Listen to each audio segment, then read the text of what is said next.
अस्सलाम वालेकुम एवरीवन। अच्छा, बहुत सारे लोग इस चीज़ में कंफ्यूज होते हैं कि स्टॉप लॉस को किस तरह से ट्रेल करना है या ट्रेलिंग स्टॉप लॉस किस तरह से लगाना है। अक्सर जो सीनियर्स हैं वो ये गाइड तो कर रहे होते हैं कि आप ट्रेलिंग स्टॉप लॉस लगाएं, लेकिन उसमें जो न्यू ट्रेडर्स हैं वो कंफ्यूज होते हैं कि ट्रेलिंग स्टॉप लॉस का मतलब क्या है। ये आपको एक इमेज नज़र आ रही है। इसमें आप देखें कि स्टॉक जो है वो पोजीशन 1 से चलना शुरू हुआ है और उसने एक टॉप लगाया है। उसके बाद ये पॉइंट 2 पर आकर उसने एक लो पोस्ट किया है। अब यहाँ पर आपने अपना ट्रेलिंग स्टॉप लॉस रखना है। यहाँ पर पॉइंट 1 पर आपकी ट्रेड एंट्री थी और जो पॉइंट 2 पर उसने लो लगाया है, इस लो से थोड़ा-सा नीचे आपने अपना ट्रेलिंग स्टॉप लॉस रखना है।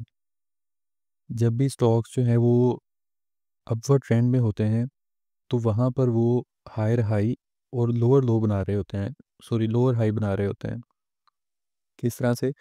अब आप देखें ये जो पॉइंट 1 से चला और इसने एक हाई लगाया, उसके बाद जो पॉइंट 3 का हाई है वो इससे ऊपर है। इसी तरह उससे जो नेक्स्ट हाई है वो उससे ऊपर है और उससे अगला जो हाई है वो उससे ऊपर है। यानी हर जो हाई है वो पहले हाई से ऊपर होगा। इसकी हम मिसाल इस तरह से ले लेते हैं, सपोज़ डीजीकेसी जो है वो ₹200 से चला, उसने 220 का हाई लगाया और वापस आ गया 210 पे। उसने एक लो पोस्ट किया। उसके बाद उसने 240 का हाई लगाया और उसके बाद वापस जब आया तो वो 230 पे आया। तो उसने लोअर हाई बनाया, यानी कि वो दोबारा 210 की तरफ नहीं आया। इसी तरह इस इमेज में अगर आप देखें तो पॉइंट 2 जो है, नेक्स्ट जो लो बन रहा है वो इससे पॉइंट 2 से ऊपर है। इसी तरह इससे जो नेक्स्ट लो बन रहा है वो प्रीवियस पॉइंट से ऊपर है। तो आपने हमेशा जो एक लो बन रहा है उससे 5 या 10 पैसे, या अगर बड़ा स्टॉक है तो 1-2 रुपए नीचे अपना स्टॉप लॉस रख लेना है, जो भी उस स्टॉक ने प्रीवियस लो लगाया है। अब आप ये देखें कि जब स्टॉक पॉइंट 4 पे पहुंचा तो ये कितना ज़्यादा प्रॉफिट दे चुका है और आपने इसका जो लो था, इससे प्रीवियस लो था, उसको आपने स्टॉप लॉस रखा हुआ था। अब जब भी स्टॉक वापस आया तो वो लो जो है वो ब्रेक होने की सूरत में आपका जो प्रॉफ़िट था वो चेक करें कितना ज़्यादा प्रॉफ़िट आपको गेन हुआ और आप ईज़िली उस ट्रेड से एग्ज़िट हो गए। तो ये एक सिंपल सा मेथड है ट्रेलिंग स्टॉप लॉस का, कि आप हमेशा जो भी स्टॉक ने लो लगाया है, जैसे 210 का मैं बता रहा था डीजीकेसी का, तो आपने 209 या 208 पर अपना स्टॉप लॉस रख लेना है। नेक्स्ट जब डीजीकेसी सपोज़ 240 पे जाता है, तो आपने उससे पहले जो लो लगा हुआ है, उसके नीचे अपना स्टॉप लॉस रख लेना है। दूसरा तरीका फिर ये भी है कि सपोज़ आपने 240 पर डीजीकेसी है, आपने 230 का जो है वो स्टॉप लॉस रख लेना है, ताकि 210 तक का आपका रिस्क जो है वो मिनिमाइज़ हो जाए। आपका प्रॉफ़िट मैक्सिमाइज़ हो जाए और रिस्क जो है वो मिनिमाइज़ हो जाए। कुछ लोग इस तरह से करते हैं, सपोज़ आपका स्टॉक जो है वो ₹100 का था और वो चला गया है ₹120 पर, तो वो ₹115 का स्टॉप लॉस रख लेते हैं। ये भी ट्रेलिंग स्टॉप लॉस है। इसमें ये लोअर लो या लोअर हायर लो वाला जो है वो चक्कर नहीं होता। इसमें सिर्फ़ ये है कि आपने अपना स्टॉप लॉस हमेशा आगे बढ़ाते रहना है। स्टॉक ₹20 आगे बढ़ा है, आप ₹10 अपना स्टॉप लॉस आगे बढ़ा दें। पहले आपने स्टॉप लॉस ₹100 रखा हुआ था, 110 कर दें। फिर स्टॉक जो है वो 130 पे चला गया है, तो आप अपना स्टॉप लॉस जो है वो 120 पे कर लें। इस तरह से आप अपने स्टॉप लॉस को आगे बढ़ाते जाएँ और अपना जो प्रॉफ़िट है उसको मैक्सिमाइज़ करते जाएँगे आप। इसमें अक्सर जो लो वॉल्यूम स्टॉक होते हैं उनमें मसला ये होता है कि वहाँ पर क्योंकि हमारी मार्केट अभी छोटी है, इसमें तकरीबन कोई 4.5 लाख जो है वो ट्रेडर्स हैं या यूज़र्स हैं इसमें।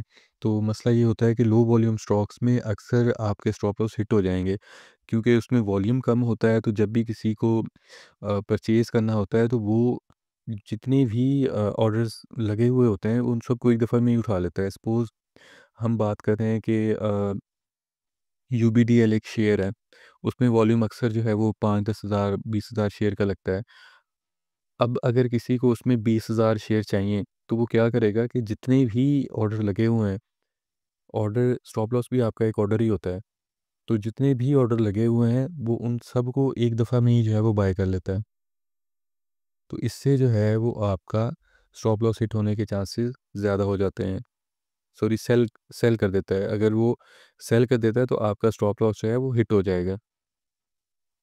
तो इस सूरत में आपने ये करना है कि अपने स्टॉप लॉस को लो वॉल्यूम वाले स्टॉक्स में माइंड में रखना है, लगाना नहीं है।